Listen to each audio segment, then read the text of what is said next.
All right, welcome back to the shop here. Today I'm going to do more of a suggestion video on tools that I really like, or tools that I use all the time.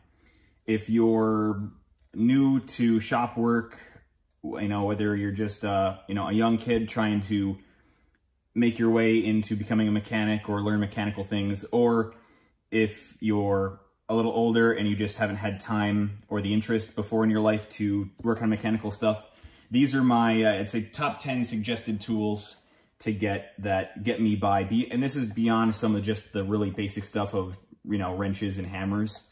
Some of this stuff is a little more specialty. So I'll start with about as basic as it gets, and that's with pliers. There are a couple things that I really like in pliers. One is parallel pliers. If you haven't seen or heard of parallel pliers before, definitely go and look them up. These ones you can get off the internet for like 20 bucks. They're pretty cheap. This is a really, really old one. It's so old that it even has the price stamped on it for $7. This was, super old school. These are two different styles. Like this one has a hole through the center of it. So you could pass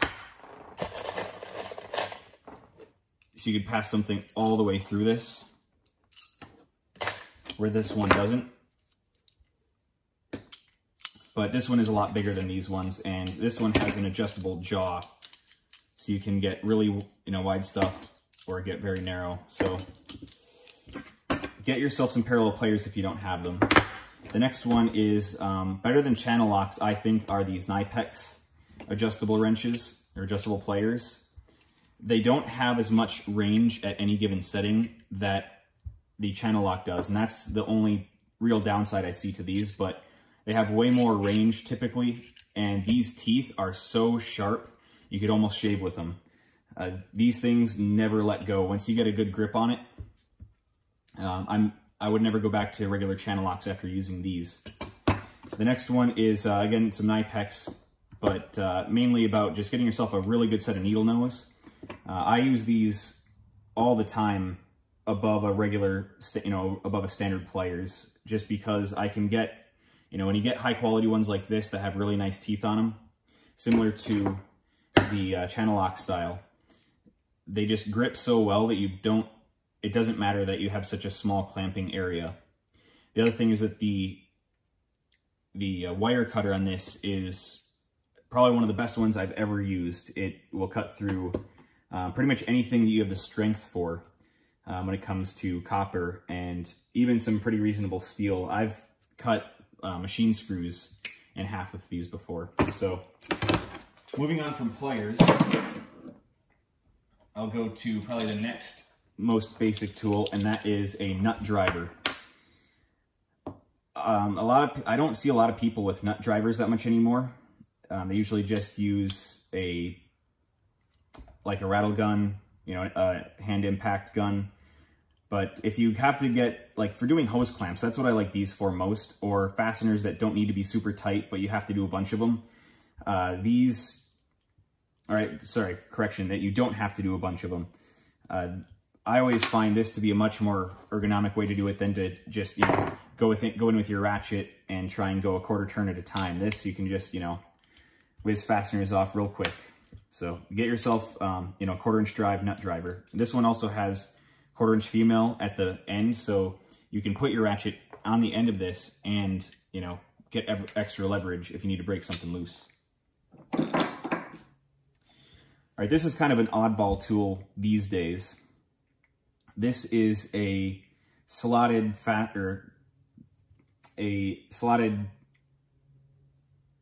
nut driver. Is that the right word for it? Screwdriver, there we go. Man, pretty tired today. So what makes this thing awesome is, instead of having a normal slotted screwdriver, which you don't have a lot of torque for and you're liable to slip, or it's tough to get those really tight fasteners, this allows you to get a lot more leverage on a slotted fastener. The other nice thing is that two of them are 90 degrees or parallel, or perpendicular parallel to the tool. The other ones are at 45 degrees, so that if you can only get a little bit of a turn out of something, you can always switch to the next one to keep going at 45-degree increments. Next are some people's most beloved and some people's most hated tool, the file. I love files and I love filing, not because it's fast, but because it's rewarding. I recommend Farad files. It's a German manufacturer. This Farad file that I got has very sharp teeth. It cuts really quickly. The fine side gets a really nice, almost like a polished finish if you can be careful with it. And this coarser side just cuts through material like no other file I've ever had. Before this Farad file, I had this Nicholson, and I couldn't be more disappointed with this one. This one is made in Mexico, but I don't think that's why it's bad. The reason why it's bad is because it's warped. It's not flat. Like this one is very true. This one has a twist in it, and that makes filing things flat very difficult. Not only that, but the teeth on this one just aren't quite as sharp.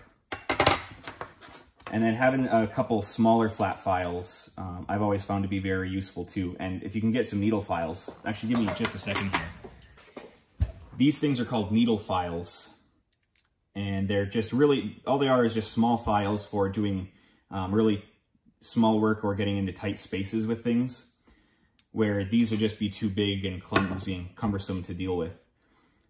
You can get the cheap ones like these, they work okay, but you can get the really nice expensive ones, and they will change your life. Buying a good quality file will change your view on filing. If you get junky ones that don't cut as well, you're gonna hate it, you're gonna be frustrated.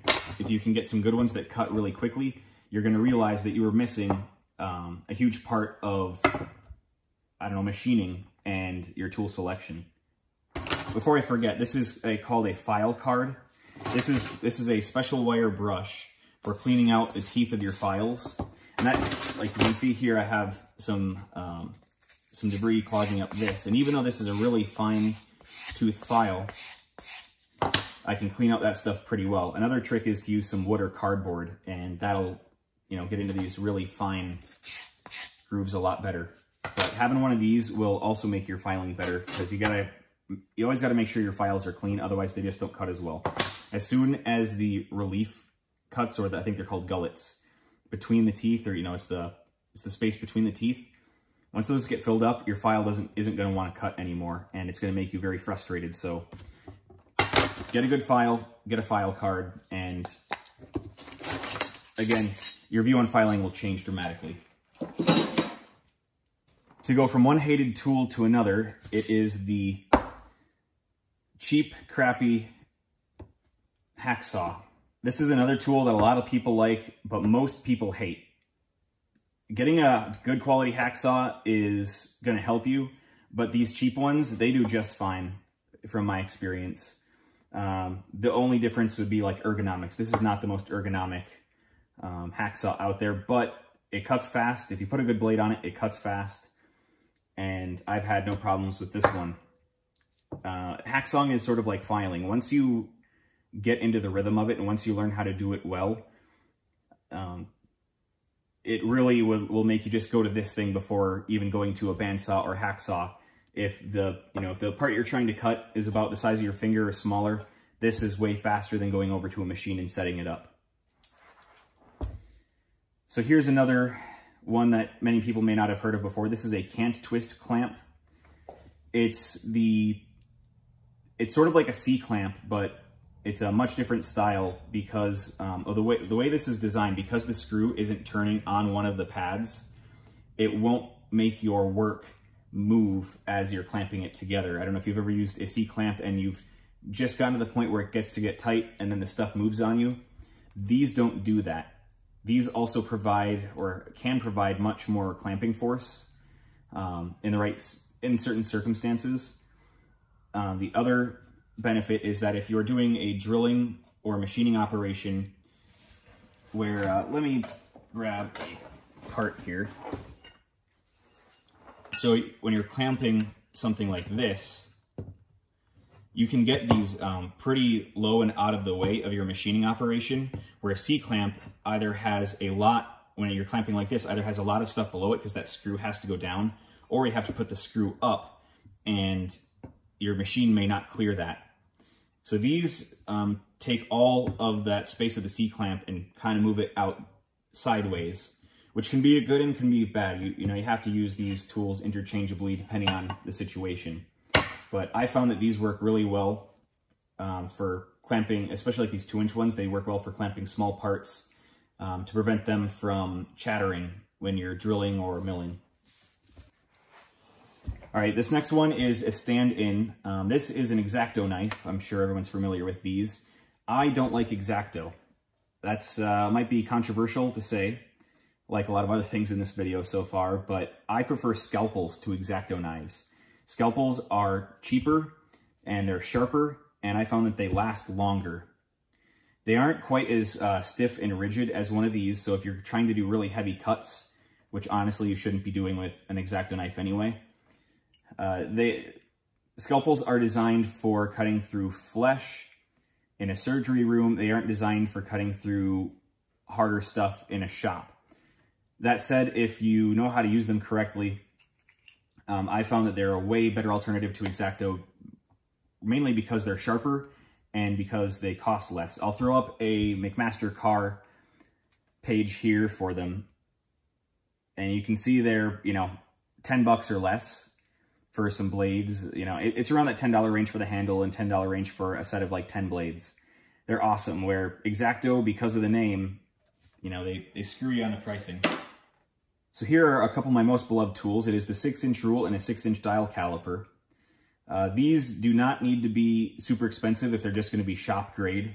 Like this one is I don't know, $15 one off of Amazon. The thing I like about this is it's sort of like that Starrett. Starrett makes a dual reading caliper where the inside dial is metric, the outside dial is imperial. And then you get both graduations here on the body. So this not only allows you to, you know, measure something and get both readings, but it can actually also work as a length converter. So if you want to know, you know, how many millimeters are in an inch, you just set it at an inch, and then you can see 25 millimeters and 4/10. So 25.4 millimeters equals 1 inch.